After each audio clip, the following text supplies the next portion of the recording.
Convido-vos a abrirem as vossas Bíblias no livro de Josué. Convido-vos também a ficarem de pé para lermos uma porção das Escrituras, Josué capítulo 1.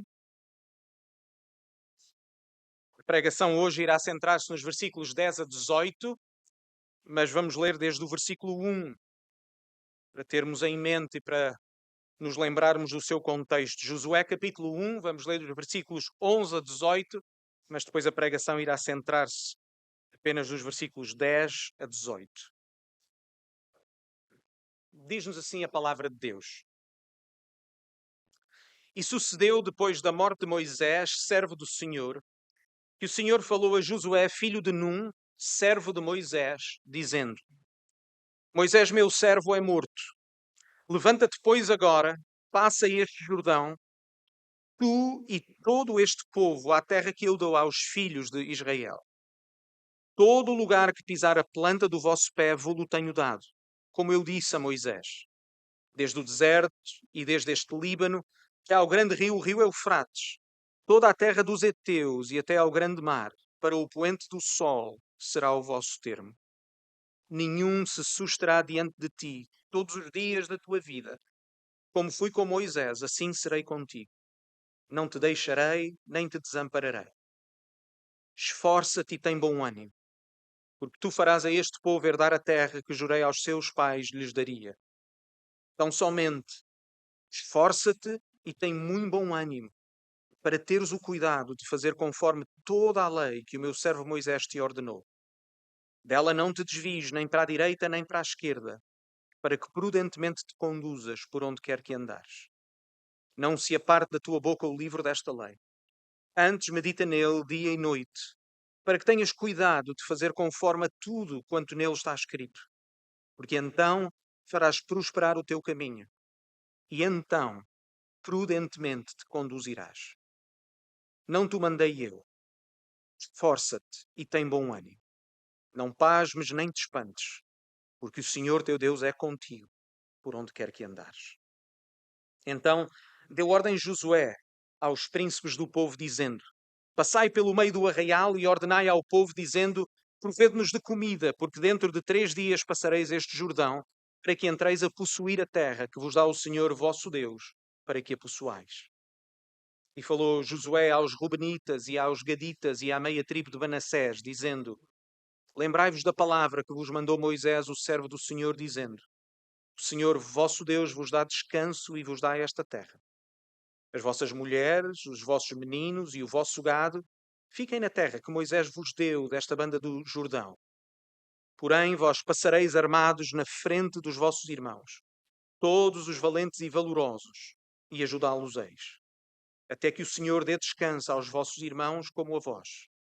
E eles também possuam a terra que o Senhor vosso Deus lhes dá. E então tornareis à terra da vossa herança, e possuireis a que vos deu Moisés, o servo do Senhor, desta banda do Jordão, para o nascente do sol. Então responderam a Josué, dizendo: Tudo quanto nos ordenaste faremos, e onde quer que nos enviares iremos. Como em tudo ouvimos a Moisés, assim te ouviremos a ti. Tão somente que o Senhor teu Deus seja contigo, como foi com Moisés. Todo o homem que for rebelde à tua boca e não ouvir as tuas palavras, em tudo quanto lhe mandares, morrerá. Então somente esforça-te e tem bom ânimo. Podeis sentar. Irmãos, lembrem-se de como este texto começa antes de podermos passar para o versículo 10. Depois da morte de Moisés, vejam o versículo 1. Deus encarrega ou ordena Josué a levar o povo a atravessar o rio Jordão e a tomar posse da terra que Deus lhes tinha prometido. Como observámos há 2 semanas, quando estudámos estes primeiros 9 versículos, vimos que existe apenas uma personagem ativa nos primeiros 9 versículos. É o próprio Deus. Não é Josué, não é o povo, é Deus. O livro de Josué apresenta Deus como o ator principal. Ele é aquele que toma a iniciativa. Ele é aquele que fala.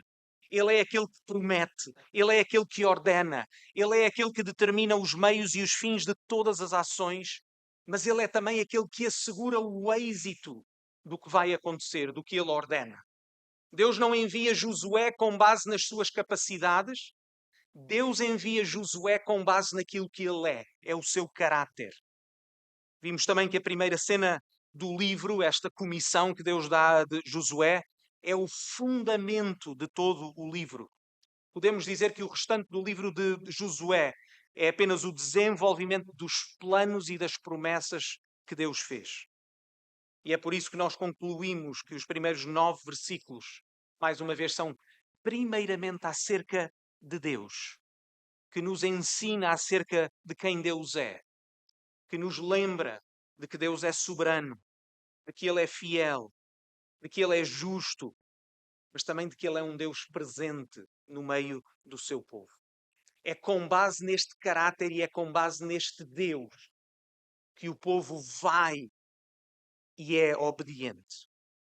Agora, no versículo 10, temos como que uma mudança de cenário. As pessoas ativas agora são Josué, os oficiais do povo e as tribos, particularmente estas 2 tribos e meia, Ruben, Gad e a meia tribo de Manassés. E enquanto que, queridos irmãos, meditamos sobre a forma como Josué e o povo respondem àquilo que Deus diz, gostaria que nos pudéssemos focar em 3 características importantes da vida do povo de Deus. Vamos ver autoridade, fé e unidade. Autoridade, fé e unidade. Número 1, autoridade. Prestem atenção à primeira palavra que lemos no versículo 10. Notem, olhem para os vossos textos. Diz-nos assim: então. Esta palavra indica uma transição entre os versículos 9 e 10. De entre quanto Deus fala e a forma como Josué responde. Por isso o versículo 10 é a consequência, é como uma causa e efeito. Deus falou e então Josué responde ao que Deus falou. Deus ordena Josué, logo Josué ordena aos oficiais. Existe uma clara cadeia de comando entre o que Deus diz e depois o que Josué faz, o que os oficiais fazem e que o povo faz. O que concluímos ao comparar a ordem que Deus dá a Josué e aquilo que Josué diz depois aos oficiais. Notem como Josué está apenas preocupado em cumprir e apenas em cumprir aquilo que Deus lhe ordenou, sem acrescentar nada, apenas a colocar em ação aquilo que Deus pediu para ele fazer. Mas eu gostaria, irmãos, que nós também nos pudéssemos colocar no lugar do povo. Porque Deus falou com Josué, mas Deus não falou diretamente com o povo. É com Josué e apenas com ele que Deus fala. Os oficiais não ouviram Deus. Os oficiais não sabem o que Deus disse a Josué. Tudo o que eles ouvem é o que Josué diz que Deus lhe disse. O que nos leva a uma outra pergunta, que é: qual é então a relação entre Deus e Josué? Qual é a relação entre as palavras de Deus e as palavras que Josué dá, entre as ordens de Deus e as ordens de Josué? E isto é importante para entendermos o significado bíblico, para entendermos a posição em que o povo está, mas para entendermos também, depois, uma aplicação posterior da forma como nós ainda hoje somos chamados a viver de uma forma similar. Comecemos então por apenas 4 observações. Notem, irmãos, que neste texto obedecer a Josué é o mesmo que obedecer a Deus. Não existe diferença neste texto entre a autoridade de Deus e de Josué, porque as ordens de Josué não são nada mais do que as ordens do próprio Deus. Entendem este porquê, irmãos? Tal como a ordem de Deus a Josué exigia uma resposta positiva, a ordem que Josué dá aos oficiais e dos oficiais ao povo também exige esta resposta positiva. Notem isto, irmãos, porque nós precisamos de concluir que a palavra de Deus não deixa de ser a palavra de Deus pelo facto de ser transmitida por seres humanos. Entendem, irmãos?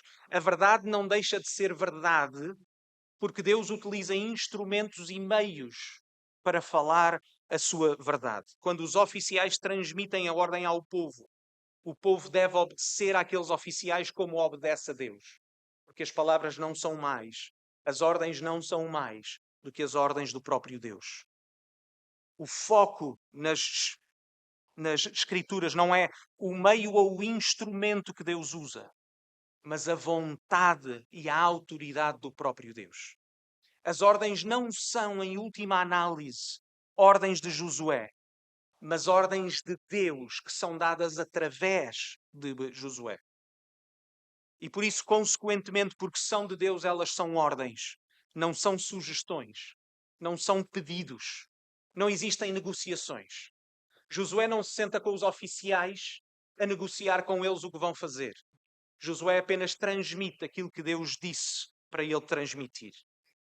Ainda hoje, queridos irmãos, Deus usa instrumentos e meios, mas a sua palavra continua a ser a mesma, continua a ter a mesma autoridade e exige de nós a mesma obediência. Esta é a razão pela qual nós temos as Escrituras abertas. É a razão pela qual nós devemos lê-las. As Bíblias estão abertas para que todos possam seguir o que está a ser dito. Nós chamamos à Bíblia a palavra de Deus, porque tendo sido escrita por homens, estes foram inspirados pelo Espírito Santo. É o que nós lemos, por exemplo, segunda carta de Pedro, capítulo 1, versículos 19 a 21.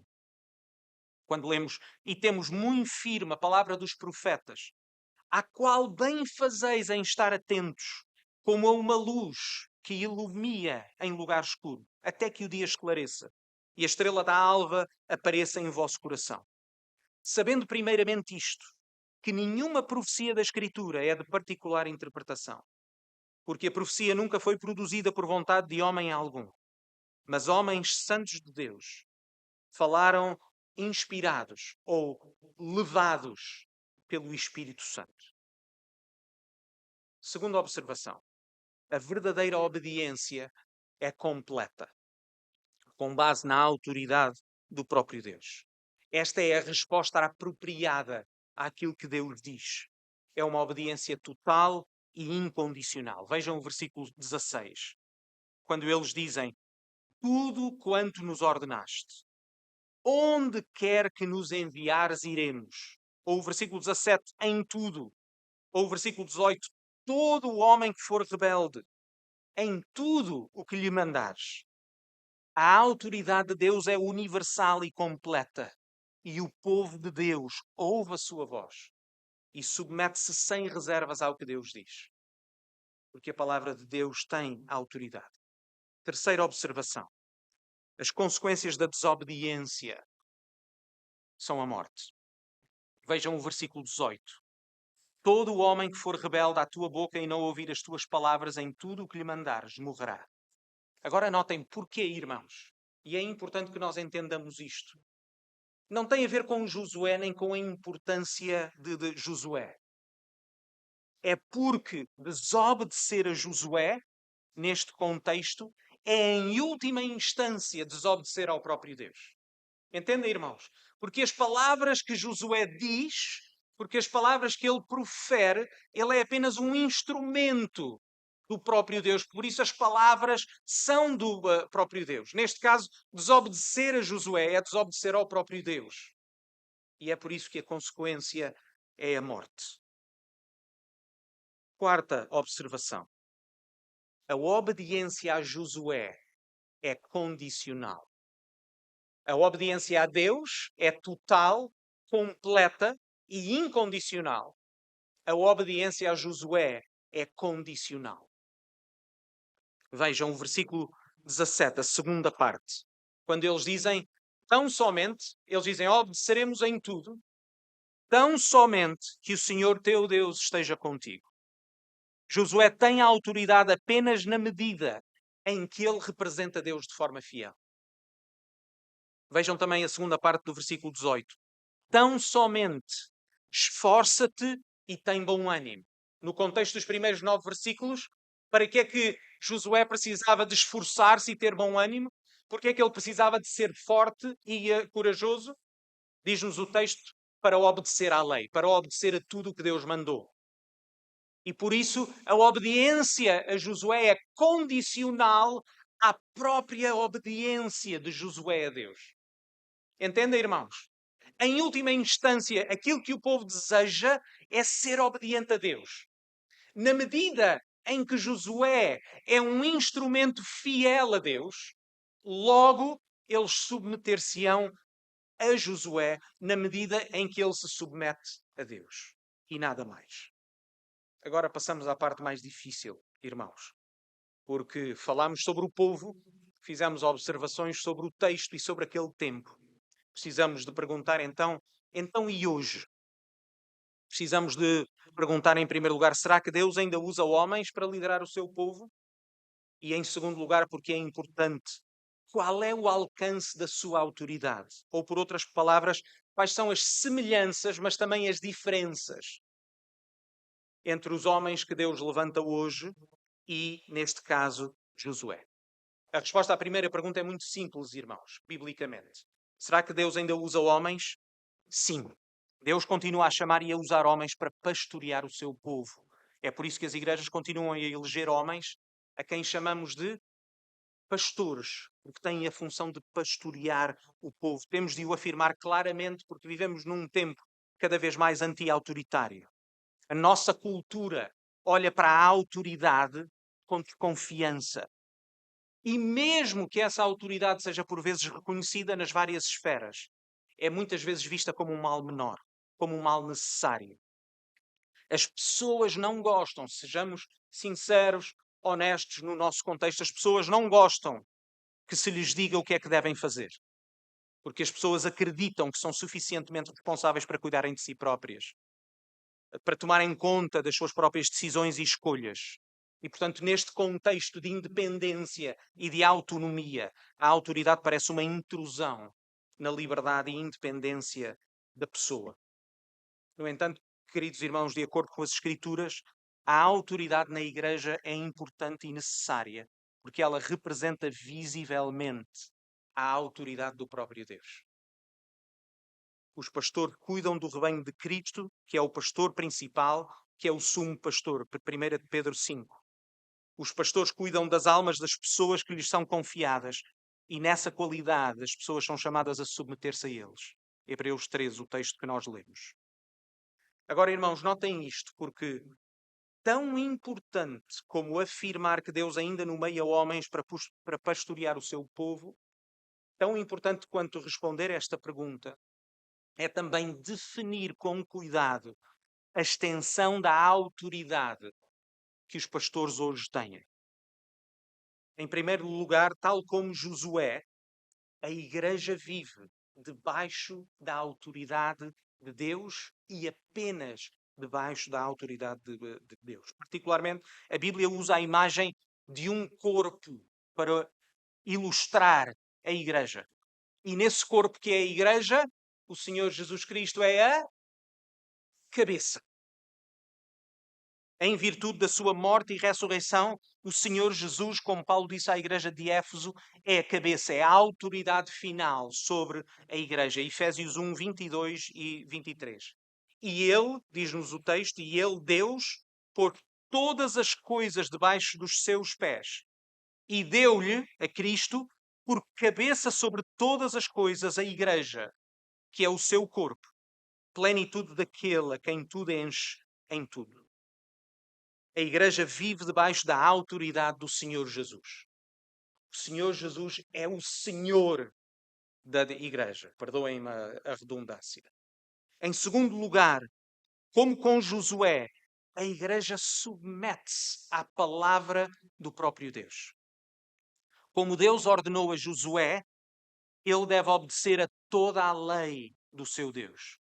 A Igreja vive debaixo da autoridade da palavra inspirada, infalível e inerrante do nosso Deus. E é aqui que notem, vem então uma diferença entre Josué e os pastores de hoje. Josué recebeu, como nós lemos neste texto nos versículos 1 a 9, recebeu uma revelação especial e pessoal. Certo, irmãos? Ou seja, Deus falou diretamente, de forma audível, com Josué. Nenhum pastor hoje, seja ele qual for, pode afirmar que Deus falou pessoalmente consigo. Deus fala conosco única e exclusivamente através da sua palavra. Nenhum pastor se pode arrogar a autoridade de chegar perante a igreja que lhe foi confiada e dizer: Deus disse-me e por isso agora obedecem. Não. Deus disse, tal qual foi revelado e está revelado na sua palavra. E por isso nós obedecemos. A autoridade do pastor está inerentemente relacionada com a autoridade da própria palavra.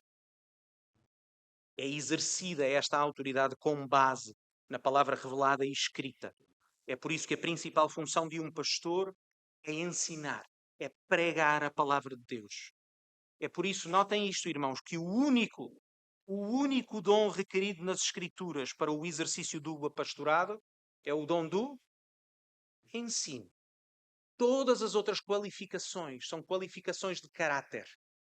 O pastor deve ser um cristão maduro, tenha capacidade para ensinar a palavra de Deus, porque essa é a sua principal função. Por isso, com base nisto, irmãos, os pastores têm uma responsabilidade humilde e terrível, que é de pregar a palavra de Deus e nada mais. Tal como Josué, nenhum pastor tem autoridade própria. Os pastores são escolhidos por Deus, eleitos pela igreja local para pastorear o povo, que é o povo que não é seu, mas que é o corpo de Cristo. Por causa da sua responsabilidade, por causa da autoridade que lhes é conferida para ensinar, os pastores devem exercer o seu papel com temor e tremor. Notem o que Tiago, capítulo 3, versículo 1 diz. Meus irmãos, muitos de vós não sejam mestres ou não sejam professores, sabendo que receberemos mais duro juízo. Os pastores nunca devem esquecer que a sua autoridade deriva da autoridade do próprio Deus. Aquilo que eles dizem deve ser o reflexo daquilo que a palavra diz. Uma vez que o povo se deve submeter ao seu ensino e à sua pregação. Notem isto, irmãos. Os pastores serão julgados com maior rigor, porque as suas palavras têm uma grande repercussão na vida das pessoas. Irmãos, a pregação, um sermão, não é uma exposição da opinião de alguém. Um sermão deve ser a exposição e a aplicação da palavra de Deus. Ao mesmo tempo, a Igreja tem uma responsabilidade também humilde e terrível, que é submeter-se aos seus pastores. Irmãos, notem, existe uma razão pela qual as qualificações para a eleição de um pastor são exigentes. Os irmãos podem ler mais uma vez os textos, por exemplo, de 1 Timóteo 3, de Tito 1. Quando a Igreja elege um pastor, está a afirmar que essa pessoa é um cristão maduro, que dá o exemplo aos outros, de uma forma que, como lemos em Hebreus 13, a Igreja é ordenada a imitar os seus pastores, mas também alguém capaz de ensinar a palavra de Deus, seja para instrução, seja para encorajamento e consolo, mas também para correção. E uma das razões, queridos irmãos, pela qual as qualificações para o pastorado são elevadas, é que a Igreja é explicitamente chamada a submeter-se aos seus pastores, que ela mesma elegeu. A imagem de um pastor ou pastores e de um rebanho é muito reveladora, irmãos. Notem isto e deixem-me ser muito direto sobre este aspecto. Eu penso que muitas igrejas deviam deixar de chamar aos seus pastores pastores. Porque a expectativa de muitas igrejas é que os pastores façam o que a congregação quer. Mas se a congregação é que dita o que o pastor faz, então o pastor não é mais pastor. O pastor pode ser chamado de moderador, ou coordenador, ou de gestor, mas não pode ser chamado pastor porque não está a pastorear. Entendem, irmãos? Existe um pastor e existe o rebanho. Porque o pastor é chamado a esta responsabilidade de pastorear a igreja, debaixo da autoridade de Deus e debaixo da autoridade da sua palavra. Por isso a autoridade da palavra de Deus permaneceu nos tempos de Josué, assim como nos nossos. A verdade da palavra de Deus não é diminuída pelo uso de instrumentos humanos. Se a palavra é fielmente pregada, ela é para ser ouvida. Assim como o povo de Israel se comprometeu com Deus através de Josué, a igreja deve fazer o mesmo e afirmar: quando, onde e o que quer que Deus mandar, nós faremos. Esta deve ser a nossa atitude. Que nos leva ao ponto 2. A segunda característica do povo de Deus que vemos neste texto, que é a fé. Há 2 semanas mencionámos, irmãos, que Deus fala e Josué tem de confiar naquilo que Deus diz. Vemos que Deus prometeu dar uma terra a Israel, mas que eles ainda não estão na posse dessas mesmas promessas. Deus prometeu a terra, mas eles têm de tomar posse dessa terra. Temos de compreender, irmãos, aquilo que pode parecer humanamente contraintuitivo, que a soberania de Deus não é um convite à passividade do homem. Pelo contrário, irmãos, a soberania de Deus é a razão pela qual nós podemos agir. Na verdade, a única razão pela qual podemos agir com confiança é porque Deus é soberano. É porque Ele cumpre os seus planos. É porque as suas promessas são confiáveis. É porque Ele é fiel.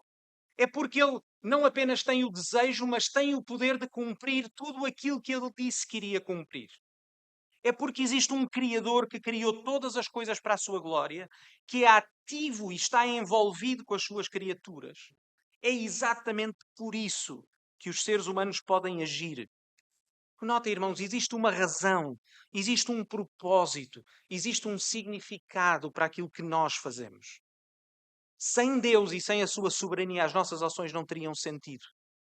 É o caráter do próprio Deus, incluindo a sua soberania e a sua fidelidade, que são a base dos seus mandamentos e da nossa obediência. Entendem, irmãos? Nós obedecemos porque confiamos em quem Deus é. Nós obedecemos porque confiamos que as promessas de Deus são verdadeiras e que Ele vai cumprir todas as suas promessas. Notem, irmãos, os versículos 1 a 9. Josué recebe tanto promessas como ordens. As promessas são para ser confiadas, as ordens são para ser obedecidas. A terra que Deus promete é uma dádiva, mas eles devem possuir essa terra. E o mesmo se passa conosco. Também nós temos grandes promessas no Senhor Jesus. Mas é-nos ordenado que nós vivamos à luz dessas promessas. Entendem, irmãos? Nós devemos viver à luz da nossa fé. Se nós dizemos que acreditamos em Deus, então devemos viver como alguém que acredita naquilo que Deus diz. É por isso que nós temos estas exortações nas Escrituras, Efésios 4:1. Rogo-vos, pois, que andeis como é digno da vocação com que fostes chamados. Ou Colossenses 1:10. Para que possais andar dignamente diante do Senhor, agradando-lhe em tudo, frutificando em toda a boa obra e crescendo no conhecimento de Deus. Ou Colossenses 2:6. Como, pois, recebeste o Senhor Jesus Cristo, assim também andai nele. Ou 1 Tessalonicenses 2:12. Para que vos conduzisseis dignamente para com Deus, que vos chama para o seu reino e glória. Entendam, irmãos, nós não agimos para ganhar o favor de Deus e sermos dignos das suas promessas. Isso não é possível. É exatamente o contrário. Nós agimos, nós obedecemos porque recebemos o favor deste nosso Deus. Porque o Senhor Jesus Cristo é digno e cumpre todas as promessas. Logo nós obedecemos. É exatamente o mesmo padrão do povo de Israel nos tempos de Josué. Eles devem ser obedientes com base em quem Deus é. Foi Deus que os libertou. Com base nessa sua liberdade, eles devem agir de acordo e de forma digna com essa chamada. É a base dos próprios 10 mandamentos. Eu sou o Senhor vosso Deus, que vos tirei da terra do Egito. E por isso não tereis outros deuses diante de mim. Entendam, irmãos? Nós agimos porque fomos salvos. Nós não agimos para sermos salvos, porque nunca o conseguiríamos. Não conseguiríamos ser perfeitos. E por isso a promessa e a ordem, a fé e a obediência coexistem lado a lado. Não estão em conflito, mas complementam-se mutuamente. São duas faces da mesma moeda. E é isso que vemos neste texto. Deus fala, Josué, os oficiais e o povo obedecem. O que significa que eles têm uma fé verdadeira. É a prova visível de que eles acreditaram no que Deus disse. Por isso, se nós perguntarmos como é que nós sabemos que Josué confiou nas palavras de Deus? Como é que nós sabemos se ele acreditava ou não em Deus? E todos nós podemos responder. Sabemos que Josué acreditou porque ele obedeceu. E o mesmo é conosco. Uma fé obediente. Ponto número 3. Unidade. Outra característica, a terceira e última característica que nós vemos na conversa de Josué com as 2,5 tribos. Irmãos, lembrem-se disto porque é importante, é um contexto histórico. Podemos lê-lo em Números 32. Os irmãos sabem que o povo de Israel aproximou-se da terra prometida não pelo sul, mas pelo oeste. E enquanto ia pelo oeste, houve algumas batalhas e eles conquistaram algumas terras que foram dadas a 2,5 tribos. A tribo de Ruben, a tribo de Gad e a meia tribo de Manassés. E agora eles estão do lado este do Rio Jordão, a olhar para a terra prometida, que Deus ordena que eles vão e conquistem essa terra. E é nesse contexto que Josué ordena àquelas tribos para que vão e lutem com ele. Vejam porque é que eles o devem fazer. Eles devem combater ao lado das outras tribos, versículo 15. Até que o Senhor dê descanso a vossos irmãos, como a vós. E eles também possuam a terra que o Senhor vosso Deus lhes dá. Agora, irmãos, prestem atenção às implicações desta ordem. O que Josué está na prática a ordenar-lhes é que os homens daquelas tribos deixem as suas famílias e arrisquem as suas vidas por uma terra que não será sua. Os homens têm de deixar as suas famílias com o risco de não voltarem quando eles já têm a sua herança. Eles já têm a sua terra. Irmãos, a unidade do povo é uma das características mais importantes do que significa pertencer a Deus. As promessas que Deus dá, queridos irmãos, são para todo o povo. Assim como os mandamentos de Deus são para todo o povo. Israel recebe as promessas de Deus como um só povo, assim como deve obedecer a Deus em unidade.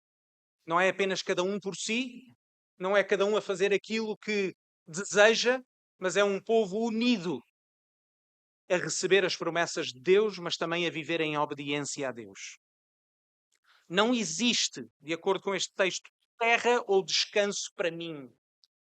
Existe terra ou descanso para nós, para todo o povo. Vejam mais uma vez o final do versículo 15. Apenas então tornareis à terra da vossa herança e possuireis a que vos deu Moisés. Estas 2,5 tribos não ganharão nada para si próprias. Lutarão pelos seus irmãos, como os seus irmãos tinham lutado para conquistar a terra que agora é deles. A realidade implícita, queridos irmãos, a esta unidade é que as famílias ou as tribos de Israel não têm uma unidade independente ou uma identidade independente. As tribos são tribos de Israel. Pertencem a Israel. Israel é a sua principal identidade. Ser da tribo de Judá, ou de Benjamim, ou de Levi, ou de Ruben, é uma identidade secundária. Todas as famílias e tribos encontram a sua identidade nos seus antepassados, Abraão, Isaac e Jacó, e particularmente no Deus de Abraão, Isaac e Jacó. No Deus que fez uma aliança com eles enquanto povo, não enquanto um grupo de indivíduos. Toda a sua identidade, expectativas e esperanças são como povo e estão no Deus da aliança e nas suas promessas. Notem isto, irmãos, eles são um povo, não são um grupo de indivíduos. Eles pertencem a Deus. Sem esta identidade, Israel não tem sentido nem objetivo de vida.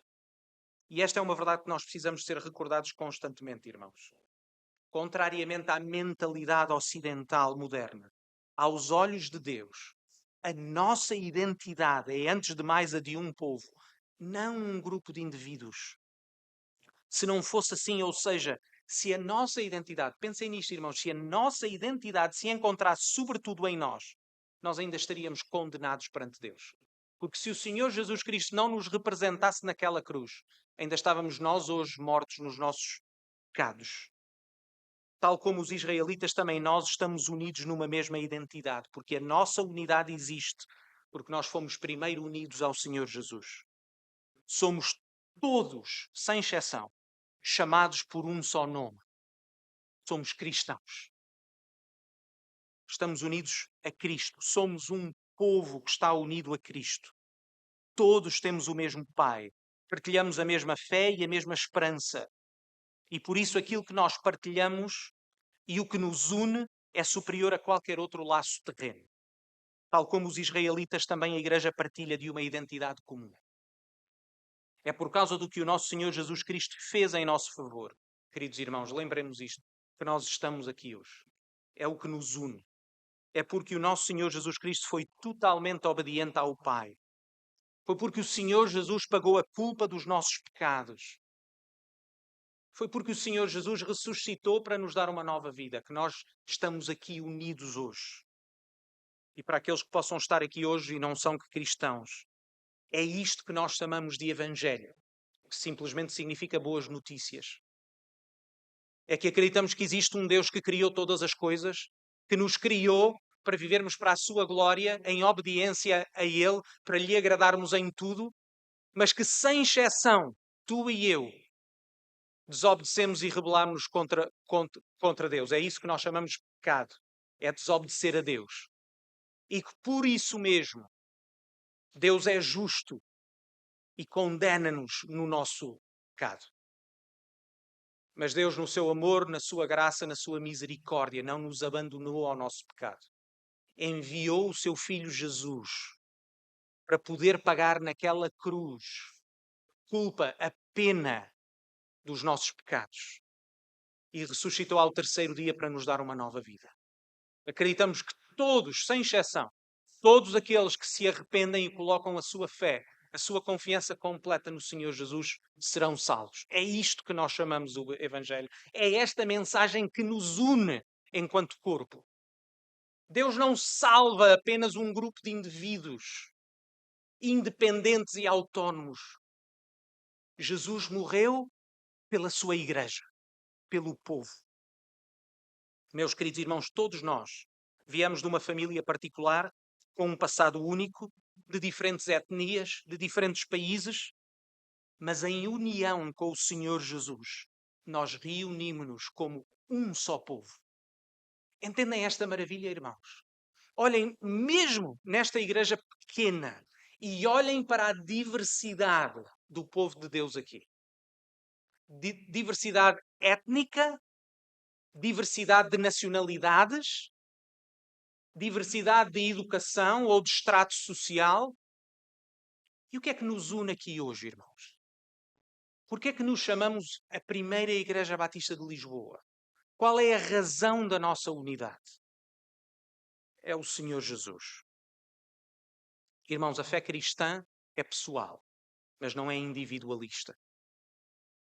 Amados irmãos, permitam-me fazer estas perguntas. Que maldição caiu sobre a Igreja dos nossos tempos? Quem nos convenceu a acreditar que as nossas vidas e as nossas famílias são independentes fora da Igreja? Quem nos convenceu de que as nossas decisões não afetam os que nos rodeiam? Quem nos convenceu de que a Igreja não tem nada a ver com a nossa vida pessoal? Irmãos, não foi de certo a palavra de Deus que nos ensinou estas coisas. Não foi pela palavra de Deus que nós chegamos a estas conclusões. É por isso mesmo que nesta igreja, com base no que as Escrituras nos ensinam, que qualquer pessoa que deseje tornar-se membro compromete-se não apenas a afirmar a mesma fé, mas a comprometer-se a viver de uma forma obediente. É por isso que nós temos aquilo que nós chamamos a aliança de membresia, que é historicamente conhecida como o Pacto das Igrejas Batistas, onde de uma forma simples e básica nós comprometemos a viver de uma forma fiel. Que nós comprometemos-nos a prestar contas uns aos outros e a Deus. Que nós comprometemos a viver em unidade na nossa fé, mas também na forma como nós vivemos. Fazemo-lo porque a Bíblia nos ensina a viver unidos numa mesma fé. E porquê é que esta unidade é tão importante? Porque ela é a representação do próprio Evangelho. Esta unidade é a representação visível da nossa salvação e da nossa esperança. Esta unidade é um meio pelo qual Deus continua a fazer-se conhecido ao mundo. O livro de Josué é uma lembrança para nós. É um alerta. É uma chamada de atenção. É uma exortação, mas também um encorajamento para vivermos uma verdadeira unidade bíblica. É sermos lembrados que o que quer que um membro da igreja faça, o que quer que um membro decida, o que quer que aconteça a qualquer um dos membros, mesmo aqueles que parecem menos importantes, afeta toda a igreja. Entendes estas coisas? O livro de Josué ensina-nos como Israel toma posse das promessas de Deus como um só povo e não como famílias separadas. Vejam mais uma vez o versículo 15. Eles devem estar todos unidos, até que o Senhor dê descanso a vossos irmãos como a vós, e eles também possuam a terra que o Senhor vosso Deus lhes dá. Então, e só então, voltareis ou tornareis à terra da vossa herança e possuireis que vos deu o Senhor. O descanso não era apenas para alguns, mas para todo o povo. Da mesma maneira como o povo tomou posse da terra prometida em unidade, assim também as Escrituras nos ensinam que nós, enquanto igreja, crescemos juntos até à maturidade. Crescemos juntos à imagem do Senhor Jesus. De que Deus não tem um plano diferente para cada um, que o plano principal que Deus tem para a sua igreja é um, que é de todos sermos parecidos com o Senhor Jesus.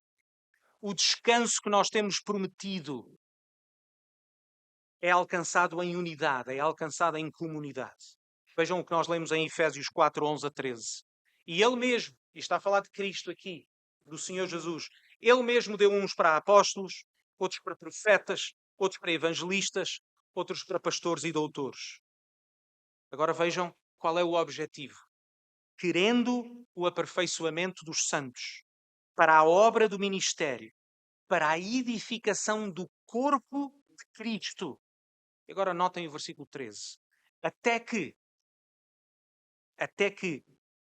todos cheguemos à unidade da fé e ao conhecimento do Filho de Deus, a varão perfeito, à medida da estatura completa de Cristo. Entendem, irmãos? É Deus que capacita a sua igreja com este propósito, até que todos cresçamos em unidade de fé e do conhecimento do Senhor Jesus. E por isso a unidade na igreja não é apenas algo desejável, mas é uma marca essencial de uma igreja. Sem unidade de fé e obediência, não existe igreja, não existe povo. Não é de admirar que o Senhor Jesus, quando orou pela sua igreja, tenha colocado a unidade como uma prova viva de que foi enviado pelo Pai, do amor de Deus pelo mundo. Foi assim que Jesus orou em João 17, versículos 20 a 23. E ele orava por nós. Ouçam, ele diz: eu não rogo somente por estes seus discípulos com quem ele estava. Não rogo apenas por estes, mas também por aqueles que pela sua palavra hão de crer em mim. Para que todos sejam um. Como tu, ó Pai, o és em mim e eu em ti, que também eles sejam um em nós, para que o mundo creia que tu me enviaste. E eu dei-lhes a glória que a mim me deste, para que sejam um como nós somos um. Eu neles, tu em mim, para que eles sejam perfeitos em unidade e para que o mundo conheça que tu me enviaste a mim e que tens amado a eles como me tens amado a mim. A unidade da Igreja é o reflexo de quem Deus é e da mensagem do Evangelho. Que importante lembrança, amados irmãos. Precisamos ser lembrados que a Igreja não é um lugar onde nos encontramos, mas um corpo ao qual pertencemos. Como precisamos de ser lembrados de que a Igreja é como um corpo e que pertencemos a ela como seus membros. Que não temos identidades independentes, mas que fazemos parte desta família. Como precisamos de ser lembrados de que o que acontece a um membro do corpo afeta todo o corpo, para o bem e para o mal, para a edificação e para a destruição. É isso que nós vamos aprender, entre outras coisas, com o livro de Josué. Vamos aprender, por exemplo, por causa do pecado de um membro de todo o Israel, todo o povo pagou uma fatura muito alta. Amados irmãos, oro para que nos tornemos maduros a este respeito.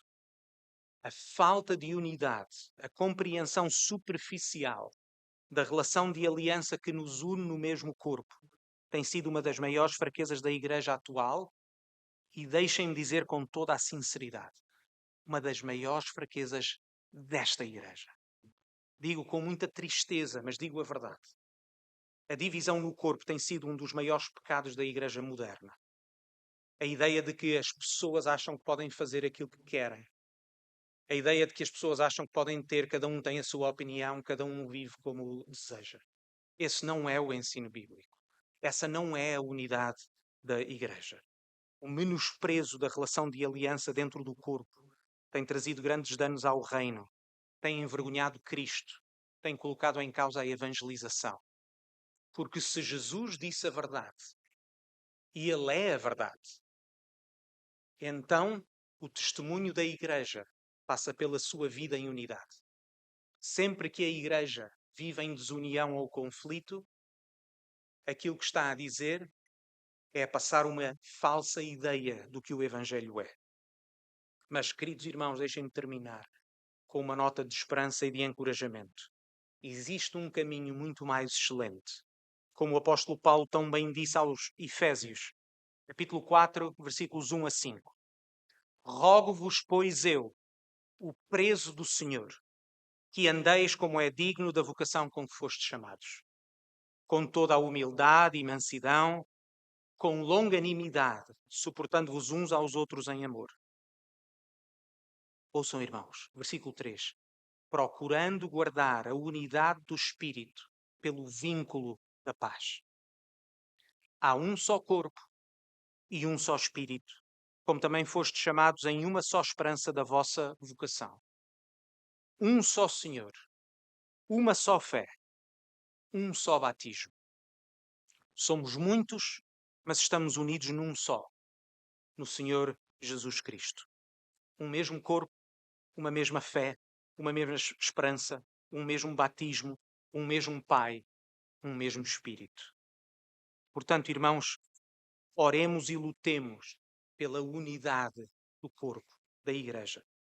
Esta unidade que foi conquistada pelo sangue do Senhor Jesus. Não somos chamados a criar unidade, somos chamados a manter essa unidade que o Senhor Jesus nos deu. Oremos e lutemos por uma vida de obediência, uma vida santa, sabendo que o Senhor Jesus quebrou o poder do pecado e o Espírito Santo nos capacita a obedecê-lo. Oremos e submetamos à autoridade da palavra de Deus. Os pastores procurando ser mordomos fiéis do ministério que lhes foi confiado, fiéis à palavra, e a Igreja procurando submeter aos seus pastores, foram designados e eleitos para a de pastorear. Que Deus nos ajude. Vamos orar. Pai do céu, nós somos Igreja porque somos teus. Somos o povo, somos a assembleia pela qual o teu Filho Jesus morreu. E é nessa qualidade, é enquanto teus filhos, é no privilégio que tu nos deste de sermos chamados teus filhos, que nós vimos a ti. Vimos a ti em confissão dos nossos pecados, a pedir-te perdão pela forma como nós temos muitas vezes representado mal a mensagem do Evangelho, na forma como, no nosso egoísmo, na nossa independência e autonomia, colocamos como prioridade as nossas opiniões em vez da unidade na Igreja. Mas também vimos confiantes a pedir que nos revistas do poder do Espírito Santo, porque nós acreditamos na tua palavra e queremos viver de acordo com ela, para o nosso próprio bem e para a tua glória. No nome do Senhor Jesus. Amém.